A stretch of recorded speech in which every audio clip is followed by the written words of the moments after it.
রামনগরে রথের মেলায় বিষক্রিয়া, অসুস্থরা হাসপাতালে। পূর্ব মেদিনীপুর জেলার রামনগরের ডুমুরিয়া রথের মেলায় খাদ্যে বিষক্রিয়ার জন্য অনেকে অসুস্থ হয়ে পড়েছে বলেও অভিযোগ। অসুস্থদের এবং তাদের পরিবার পরিজনদের দাবি, রথের মেলার মোমো খেয়ে খাদ্যে বিষক্রিয়া হয়েছে। অসুস্থদের বমি, পেট ব্যথা, পায়খানা ও জ্বরের উপসর্গ নিয়ে কাঁথি মহকুমা হাসপাতাল, বালিসাই বড়রাঙ্কুয়া হাসপাতাল এবং মাজনা ব্লক প্রাথমিক স্বাস্থ্য কেন্দ্রে ভর্তি করা হয়েছে। স্যার, ডেঙ্গুর রথের মানে মোমো খেয়ে বেশ কিছু জনের ফুড পয়জন হয়েছে। হাসপাতালে প্রায় 15 থেকে 20 জন অ্যাডমিশন হয়েছিল। ব্যুরো রিপোর্ট, এখন সংবাদ। আমাদের কাছে যেটা আমরা জানতে পেরেছি, তাতে করে মেল ওয়ার্ড এবং ফিমেল ওয়ার্ড দুটোতেই 7 জন মতো করে ভর্তি হয়েছিলেন।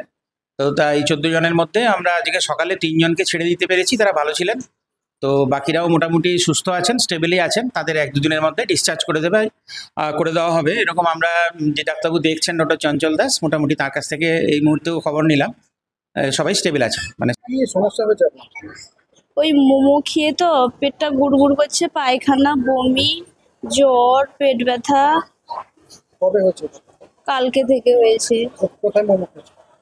ডেমুরিয়া রথযাত্রায়। কতজন অসুস্থ হয়েছে?